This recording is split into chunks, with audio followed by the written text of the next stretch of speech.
இன்று பாஸ்கா காலத்தின் 2ஆம் ஞாயிறு. இறையிறக்கத்தின் ஆண்டவர் திருவிழாவை திரு அவையில் உலகமெங்கும் கொண்டாடப்படுகின்ற விழாவாக உள்ளது. கத்தோலிக்க திரு அவையில் சிறப்பான பக்தி முயற்சிகளில் ஒன்று இறையிறக்க பக்தி முயற்சி.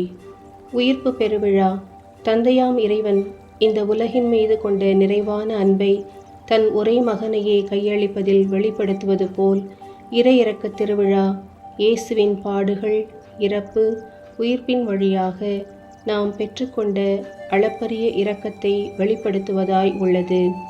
இன்றைய பெருவிழாவின் நற்செய்தி இறையிறக்கத்தின் பரிணாமங்களை மிக தெளிவாக எடுத்துரைக்கின்றது. இயேசுவின் சீடர்கள் அவரின் இறப்புக்கு பின் இரு உணர்வு மேலிட்டவர்களாய் காணப்பட்டனர். ஒன்று பய உணர்வுள்ள சீடர்கள். யூத மத தலைவர்கள் ரோமை தலைவர்களுக்கு பயந்து இயேசுவுக்கு நிகழ்ந்தது போல் நமக்கும் நிகழ்ந்துவிடுமோ என்று தங்களை தனிமைப்படுத்தி தனி அறையில் தங்கியிருந்தனர். இரண்டாவது குற்ற உணர்வுள்ள சீடர்கள். இயேசு பாடுபட்ட போதும் துன்பப்பட்ட போதும் நாம் தோள் கொடுக்கவில்லையே, அவரின் சுமையை பகிர்ந்து கொள்ளவில்லையே என்ற குற்ற உணர்வுடன் இருந்தனர். இவ்வாறு பயமும் குற்றமும் நிறைந்து தனி அறையில் ஒளிந்து கொண்டிருந்த சீடர்கள் மத்தியில் உயிர்த்த இயேசு தோன்றி தன் காயங்களை காட்டி அமைதி உரித்தாகுக என்று கூறுகிறார். இயேசு ஒரு ப்ரோஆக்டிவ் மனிதர். அவர் நினைத்திருந்தால் ஏன் என்னை தனியே விட்டு போனீர்கள் என்று சொல்லி சீடர்களை குற்றப்படுத்தியிருக்கலாம், குற்றம் சுமத்தியிருக்கலாம். இப்படி செய்திருந்தால் அவர்கள் இன்னும் அதிகமாக உள்ளம் கலங்கி போய்விடுவார்கள் என்று நினைத்து இயேசு தன் நிலையை விட்டு அவர்கள் நிலைக்கு சென்று அவர்கள் உள்ளம் பயத்தால் தவித்து கொண்டிருக்கிறது என்பதை உணர்ந்து அவர்களின் பயத்தையும் குற்ற உணர்வையும் சுகப்படுத்த அவர்களை பார்த்து சொன்ன வார்த்தை உங்களுக்கு அமைதி உரித்தாகுக என்பதாகும். தொடக்க நூல் 7 நாம் வாசிப்பது போல் இறைவன் மனிதனை படைத்து தன் உயிர் மூச்சை அவன் மேல் ஊதி மனிதனை புதிய படைப்பாக மாற்றுவது போல் இயேசு தன் சீடர்கள் மீது தன் உயிர் மூச்சை ஊதி தன் ஆவியை தந்து அவர்களை புதிய மனிதர்களாக, பயமற்ற தெளிவான மனிதர்களாக மாற்றினார். எப்படி என் தந்தை என்னை இந்த உலகிற்கு அனுப்பினாரோ அதேபோல் நானும் உங்களை அனுப்புகிறேன் என்று அவர்களுக்கு 2வது வாய்ப்பு கொடுக்கிறார். நம்முள் உள்ள நிறை பயம், குற்ற உணர்வு, நம் பாவங்கள் இவைகளை மன்னித்து நம்மீது ஆவியை அனுப்பி அச்சம் நீக்கி புது படைப்பாக மாற்றுகிறார். வார்த்தை மனுவுருவானார், நம்மிடையே குடிகொண்டார். நம் மனித இயல்பின் முழுவதுமாய் நம்மோடு தொடர்பு கொண்டவர். நாம் தவறு செய்து பாவிகளாயிருந்த போதும் அவரது இரக்க மிகுதியால் நம்மை மீட்டு கொண்டதை கிறிஸ்துவின் அன்பை சுவைத்தவர்கள் அனைவரும் மறந்துவிட மாட்டார்கள். புனித பவுஸ்தீனா குறிப்பிடுவதைப் போன்று மனுக்குலம் முழு நம்பிக்கையோடு இறையிறக்கத்தை நோக்கி திரும்பாவிடில் உண்மையான அமைதியை கண்டுகொள்ளவே முடியாது.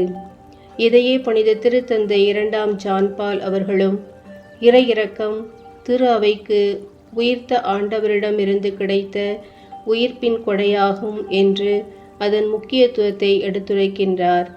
புனித யோவான் தனது முதல் திருமடல் 4:10 நாம் கடவுள் மீது அன்பு கொண்டுள்ளோம் என்பதில் அல்ல, மாறாக அவர் நம்மீது அன்பு கொண்டு தம் மகனை நம் பாவங்களுக்கு கழுவாயாக அனுப்பினார் என்பதில்தான் அன்பின் தன்மை விளங்குகிறது என்று குறிப்பிடுகிறார். இதை வேறு விதமாக சொல்ல வேண்டுமென்றால் இறையிறக்கம் அன்பின் 2வது பெயர் என்று கூட சொல்லலாம். கடவுளை பல்வேறு அடைமொழிகளில் சித்தரிக்கின்ற நமக்கு சிறப்பான அடைமொழி இரக்கம் என்பதை யாருமே மறக்க மாட்டார்கள். இதைத்தான் புனித பவுஸ்தீனா அன்பு என்பது மலர் போன்றது, இரக்கம் என்பது அதன் கனி போன்றது என்று சொல்கிறார்.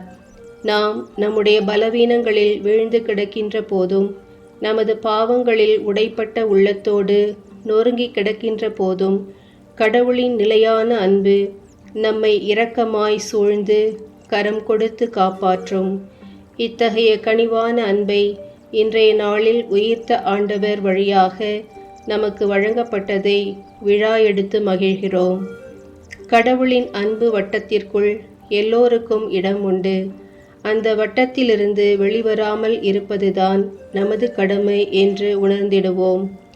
இயேசுவில் நம்பிக்கை கொள்கிறேன் என்று இறையிறக்க ஆண்டவரை நோக்கி உள்ளத்தின் ஆழத்திலிருந்து உண்மையாக உச்சரிக்கின்ற யாவரும் அவரது பராமரிப்பையும் பாதுகாப்பையும் கண்டிப்பாக பெற்றுக்கொள்வர். இறை இரக்கமும் மனித நம்பிக்கையும் ஒன்றிணையும் போது மன்னிப்பும் மகிழ்வும் அங்கே மலிந்து கிடக்கும். இந்த உண்மையை தெரிந்து கொண்டு இறையிறக்க ஆண்டவரில் நமது நம்பிக்கையை வைக்கின்ற போது இன்றைய நற்செய்தி வாசகத்தில் புனித தோமா அறிக்கையிடுவதைப் போன்று என் ஆண்டவரே என் தேவனே என்று பதிவு செய்ய முடியும். தோமாவின் பயத்தை போக்குவதற்காக திறந்து காட்டப்பட்ட இயேசுவின் இரக்கம் இன்று நம் ஒவ்வொருவரின் மீட்புக்காகவும் திறந்து வைக்கப்பட்டுள்ளது. அதில் நுழைந்தால் நாம் வாழ்வை கண்டடைய முடியும். இறை இரக்கத்தின் ஆசீரை நிறைவாக பெற்றுக்கொள்ள முடியும். அந்த இரக்கத்தின் கருவிகளாக எதிர்நோக்கின் திருப்பயணிகளாய் வாழ்ந்து காட்ட முடியும். நாம் உயிர்ப்பின் சீடர்கள் என்றால் அனைத்தும் இறைவனில் நிறைவேறும் என்ற நம்பிக்கையில் பக்தியுடன் இத்திருவிழா திருப்பலியில் பங்கெடுப்போம். அனைவருக்கும் இறையிறக்க பெருவிழாவின் நல்வாழ்த்துக்கள்.